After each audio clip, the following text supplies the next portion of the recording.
Hello there, my name is Jens and I make video game music.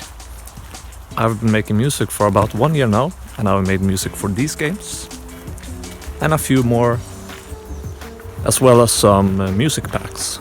And throughout this year I've learned some things that I wanted to share with you today. 12 sort of lessons about making game music. Of course, this is just my personal experience. There are probably people making music in the complete opposite way that are making great music, so please just remember that. But, well, let's just get into it. So, the first lesson I learned was that when I use similar instruments on many songs in the soundtrack, it creates cohesion, which means that the songs sound like they fit together. For example, old games use sound fonts, right? Like the Pokemon Diamond and Pearl sound font or the Super Mario 64 sound font. And what sound fonts actually are just the instruments stored on the game cartridge that the game uses to create the music. And so because all the songs on the game use the same instrument, they sound cohesive, like they fit together. And when I made the music for Babel Adventure, I used the same guitar sound on all the songs, as well as drum loops from the same drum loop pack. So the music became cohesive. It sounded like the songs fit together. And speaking of sounds, it brings me to the second lesson, which is that the instruments that you use creates the feeling of the music just as much as the compositions themselves, which is what notes the instruments play. And what I'm talking about here is something called sound selection. That means that, let's say you want to use a trumpet. Well, which trumpet are you gonna use specifically? Are you gonna use a real live trumpet recorded in a studio? Are you going to use a MIDI trumpet? And if you're going to use a MIDI trumpet, well, which one? They will all sound different and give a different feeling to the song. And this is what is called sound selection. Again, about sound fonts. If you take a song and recreate it in, for example, the Super Mario 64 sound font, it will sound like it fits in Super Mario 64. So, sound selection is just as important for the feeling of the music as the compositions themselves, which is what the instruments actually play. And the third lesson, which is related to this, is that there is no objectively good or bad sound selection. So, when I was making music for the game, the upcoming game Funky Heart, the developer Juice sometimes asked me specifically for instruments that sound video gamey.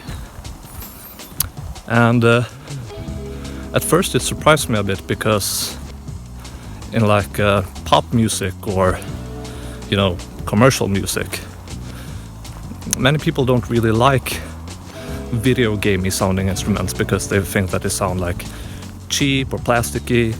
Whereas I've noticed in game music, many people, game developers and players, really like that video gamey instrument sound.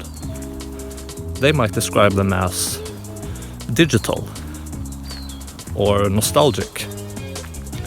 So there is no objectively good or bad sound selection. It will just change the feeling of the music a lot. I guess if there were such a thing as good or bad sound selection, it would just be if it fits the vision for the game music or not. Which brings me to lesson number 4, is that when you create a vision for the game music first, it makes it much easier to create the music. So, like when I made the music for End Hell, the vision was basically the music should be sort of hypnotic or put the player in a trance, because the game was an endless runner. So we wanted to get the player in a state of flow. And it should use some rock elements, because the game was set in hell and we thought that rock music would fit the aesthetic. And that made it very easy to make the music when the vision was set in place. Although, lesson number 5, making the first song or couple of songs for a game usually takes the longest.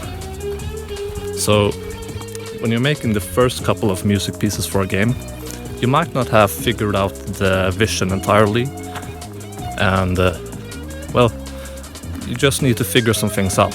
For example, when I made the music for End Hell, the whole soundtrack only took 5 weeks, and it consists of 5 songs. And the first 2 weeks was just figuring out the vision and making the first song. The remaining 3 weeks were just finishing and polishing all the songs, which went pretty smoothly because we had figured out the vision. So that's why making the first couple of songs for a soundtrack, or even just the first song, will take the longest compared to making the rest of the soundtrack.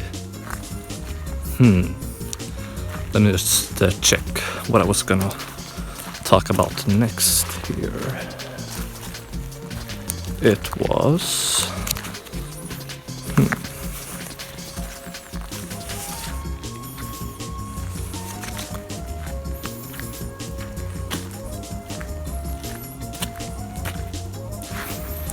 Right. That having deadlines makes it much easier to finish songs quickly. Actually, it just makes it easier to finish music in general. So, as I said, making music for End Hell, making all the 5 songs from start to finish only took 5 weeks.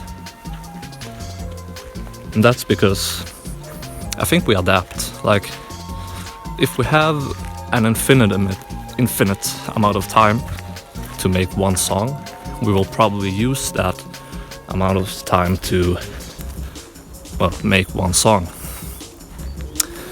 I've only been making game music for about 1 year, and in that year I humbly think that I have been pretty productive, because I made music for these games and a few more unreleased games, as well as some music packs. So I think that is partly because I use deadlines.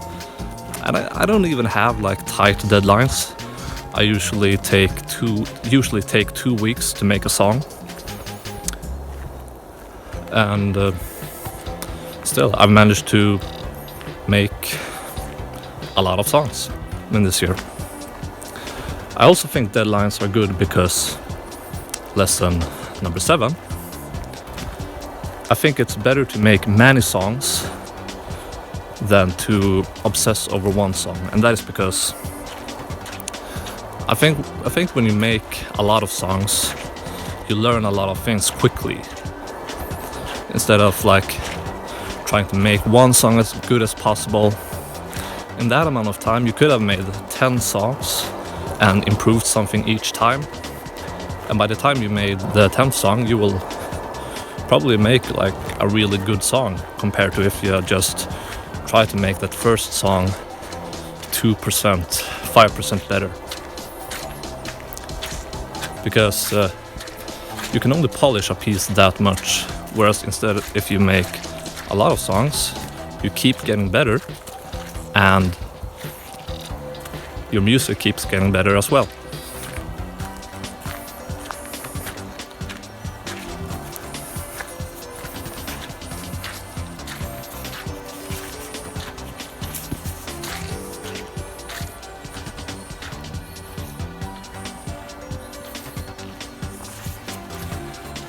Another reason it can be dangerous to have too much time to make one song is that, well, you start to lose perspective on the song.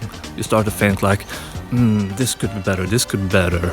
Or you start to think that, oh, this song isn't good at all. And even for me, that makes music pretty quickly, I still get that sometimes, which is why lesson number 8, I think, or 9, lost count. When you think the song is like 70 to 80% done, leave the song for a day and then come back, because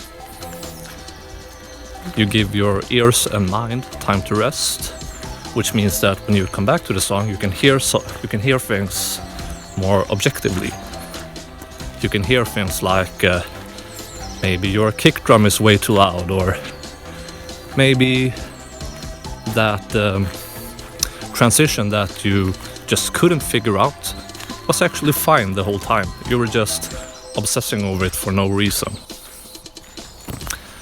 I also think it's good to ask people for feedback. Lesson number 10, ask people for feedback, because if you're unsure of something, like are the cymbals too loud, you can spend hours just tweaking it slightly up and down and not come to a satisfying conclusion.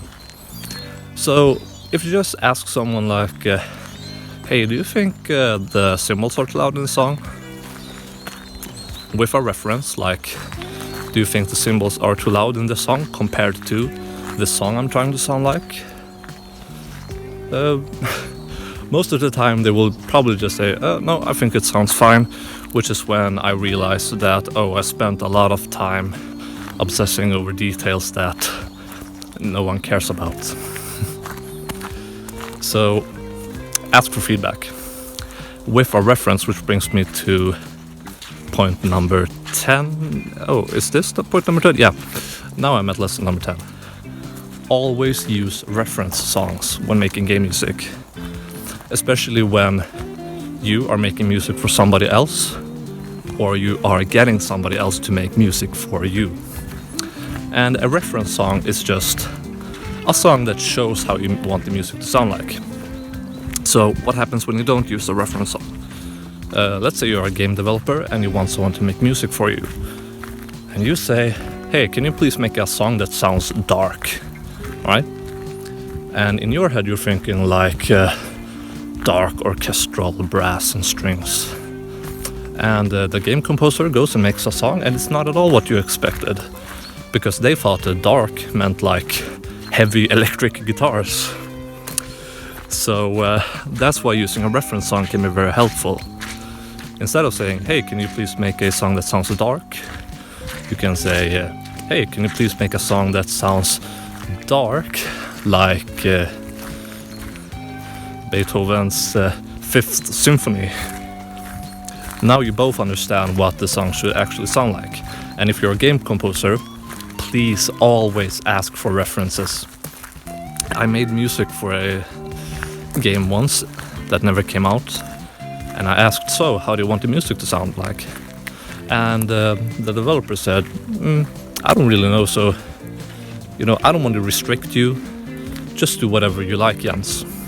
And I said, okay. I made the music, and he was not satisfied because the music was not what he expected. So I think it would have been better to use reference songs there. It would have been better for him because he would have got music that actually sounded like he wanted, and it would have been much easier for me to make songs that he actually wanted. So always use reference songs. Lesson number 11. If you're making a new type of music you've never made before, ask someone for help first. Like, if you know someone that makes that kind of music, ask them, like, what kind of sounds do you use in this type of music, or how do you compose in this type of music? For example, I was once making music for a game called Psychokim, and the developer wanted some music that sounded like Hotline Miami. a genre called dark synth. I had never made that genre before, but luckily I know someone who makes that genre as a lot. It's his main genre. So before I started making music, I asked that friend, hey, I'm making some dark synth. Do you know what kind of drum sounds they use? And he just sent me a folder full of perfect drum sounds and gave me some advice as well, which made the process so much easier. So, lesson number 11, when you're making something new, ask for help first, because it can't hurt and it can save you a lot of time. And lesson number 12, the final lesson, and the most important really, is, it's cliche, but have fun. Like, I find that when I make music and I just have fun and I am a bit spontaneous, the music comes so much easier. I usually make music that way, but recently I was making music for a Japanese game, and I put an unnecessary amount of stress on myself because I just was so adamant that I really wanted to please that game developer. So I was constantly, day and night, trying to perfect the music, and like, it didn't make the process any easier. I didn't get any more creative, and I think I just wasted a lot of time stressing. Whereas in most cases, when I make music and just have fun, take breaks, go into nature, and just enjoy the process, I get more creative. I enjoy life more, which is what life is all about, right? And I think the music just turns out better too. So, lesson number 12, have fun. Yeah, and that's the sort of 12 lessons I've learned from 1 year of making game music. Now again, this is just from my experience. I'm sure there's someone out there that makes music in the completely opposite way, like someone that has no deadlines, has very little fun when he makes music, and never asks for help, that makes amazing music too. And I'm not saying that sarcastically. I'm sure there is someone like that, so just remember, this is my personal experience. But anyways, thank you for watching me ramble about game music again. Hope this was entertaining or educating or valuable to you, and have a good day or night or morning or whatever time it is where you're at. Bye bye.